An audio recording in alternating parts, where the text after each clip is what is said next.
Okay, good morning. Today we are going to get into graphing our quadratic equations in the standard form. So far we have done the graphing with the intercept, also known as factored form. Then we just finished doing the graphing from the vertex form of the quadratic equation, and now we're going to do it in standard form. So the main thing you'll notice with standard form is standard form does not have any sort of parentheses in it. It's simply y equals and ax squared plus bx plus c. So all the parentheses have been distributed or FOILed out.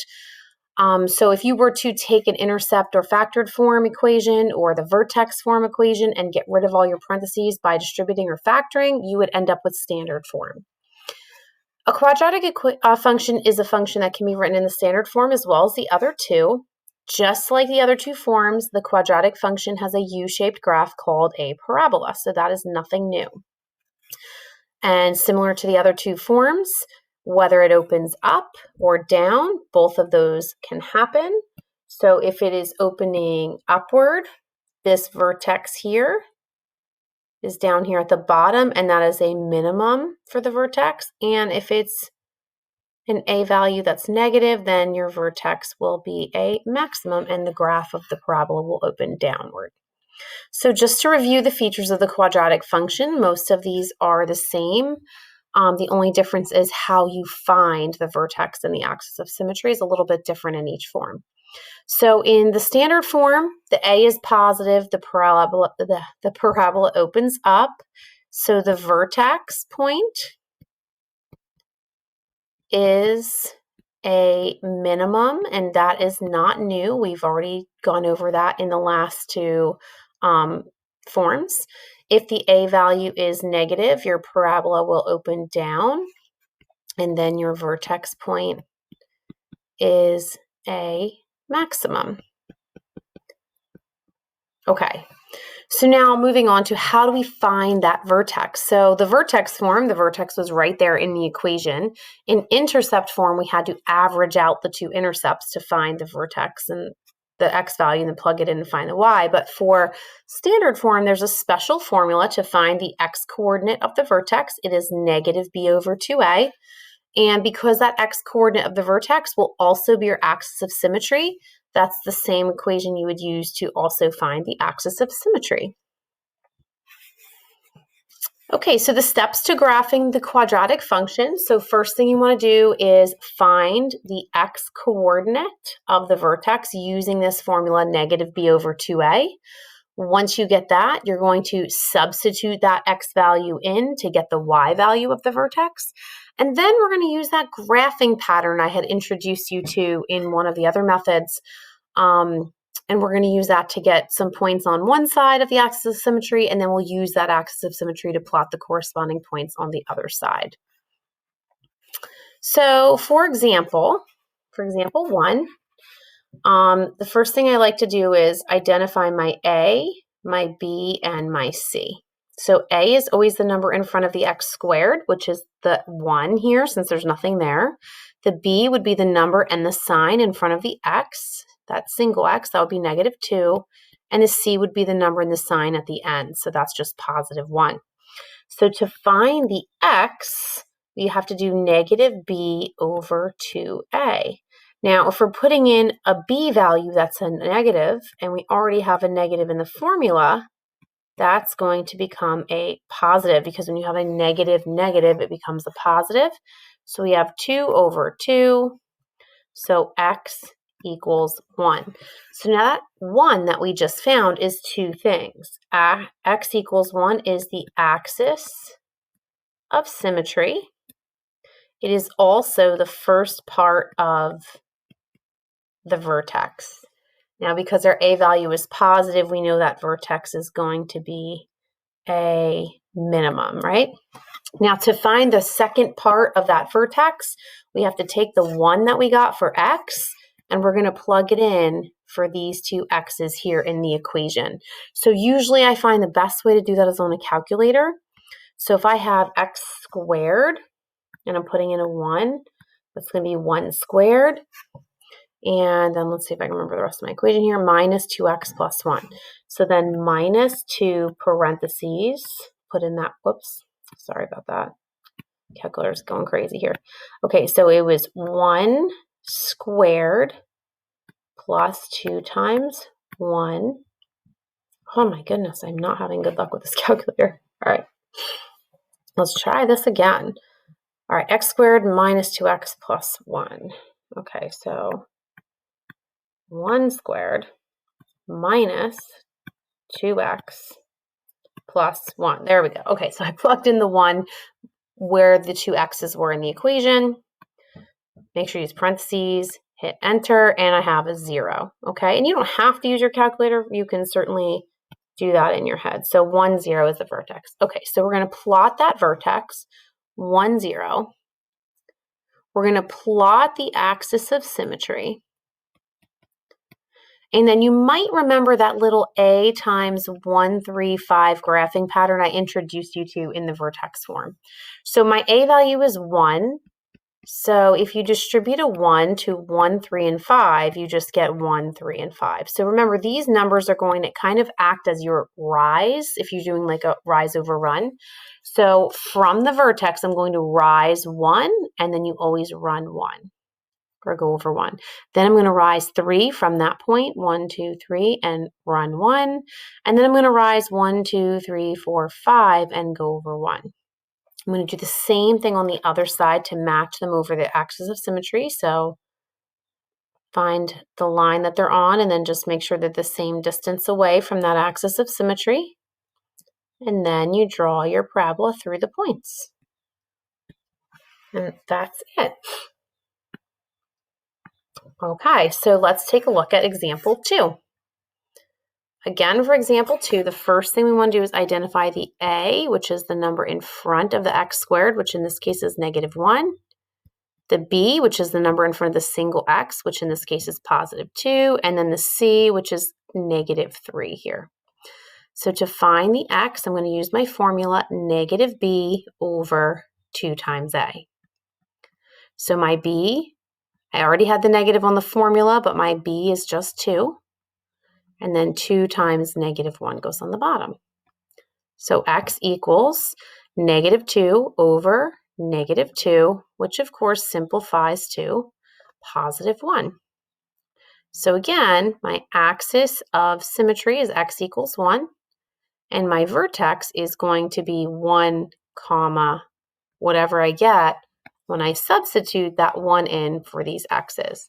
Now make sure when you do that, you're using your parentheses. So when I want to go find this y here, I'm going to do -x squared. So -1 squared plus 2 times 1, and I always forget what it is, -3. And then you can see that we're going to get -2. So that is the rest of my vertex there.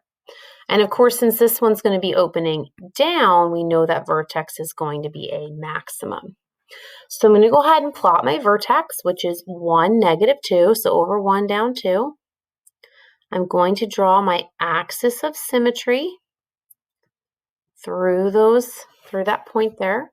And now I'm going to use that graphing pattern. This time it's going to be -1 times 1, 3, and 5, which is going to give me -1, -3, and -5. And the reason those are negatives is because this time from my vertex, I'm going to be going down. So I'm going to go down 1 over 1. From that point, down 3 over 1. And from that point, down 5 over 1. Then doing the same thing on the other side of the axis of symmetry. And then I have my parabola.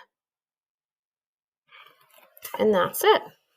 So really the big difference from what we were doing is that we're finding the vertex using this little -b over 2a. We plug that x in to find the y, and then everything else we've done before. All right, so let's take a look at example 3. So my a here is -2. My b is 8, and my c is 2. So first thing I want to do is find that x value. So -b over 2a. So that gives me negative 8 over negative 4, which simplifies to positive 2. So x equals positive 2 is my axis of symmetry, and it's also going to be the first part of my vertex. So now to find the second part of my vertex, that y value, I'm going to do y equals, right? Negative 2 times 2 squared plus 8 times 2 plus 2. And I would just put that in on my calculator, so without the y, obviously. So negative 2 times 2 in parentheses squared, which is 4. So that's actually going to give you negative 8 plus 16 plus 2. And I believe that's going to give you a 10. So you're going to start out with the point 210, which is all the way up here at the top. This is your axis of symmetry. And now we're going to use that a value and multiply it by 1, 3, and 5 to get the rest of our points, or a few more points. So negative 2, negative 6, negative 10. So I'm going to go down 2 over 1. From that point down 6 over 1. And then I would go down 10 over 1. Same thing on the other side of the axis of symmetry.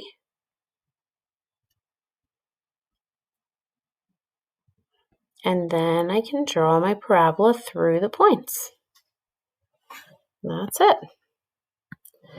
All right, and then let me do one more over here. Now this one's a little bit different because you might notice, well, wait a minute. I don't see a B or a C. So I can see my A because that is the number in front of the x squared, but there is no B or C, which means they're both 0. So when I go to find my x and I have negative b over 2a, it's going to be negative 0 over 2 times 3, but 0 divided by anything is just 0. So my axis of symmetry will be x equals 0, and my vertex is going to be 0. And then when you plug that 0 in for x, 0 squared 0, 0 times 3 is 0, so you're going to get your vertex to be at the origin. So my origin is the vertex, and the y-axis becomes my axis of symmetry. So now when I do 3 times 1, 3, 5, I get 3, 9, 15 for my graphing pattern. So from the vertex, I'm going to go up 3 over 1. Then I would go up 9 over 1. But obviously I can't fit any more, so I'm going to stop there, and I'm just going to do the same thing on the other side of the axis of symmetry. And then I'm going to graph my parabola, and that's it. All right, so my paper's out of order a little bit. I'm going to skip down to a few more practice problems with you, about 3 more, so we can kind of see how that's going to pan out. All right, so we're going to start here on this page. I'm going to use these notes for 2 days, so whatever I don't do today, I'll be doing tomorrow. So the answer key that's posted, it'll be the same thing posted for tomorrow as well. Okay, so again, we're going to graph this. It says check your solution on a graphing calculator. If you have one on your phone or on your computer, you can certainly use it. You don't need it to do any of this work, though. Okay, so for number 1, again, my A is the number in front of the x squared, which is positive 3. My B is the number in front of the single x, including the sign, which is just positive 12. And my C is the number at the end without a variable attached to it, so positive 4. We want to find the x coordinate doing negative b over 2a, so that would be negative 12 over 2 times 3. So that's going to give me negative 2.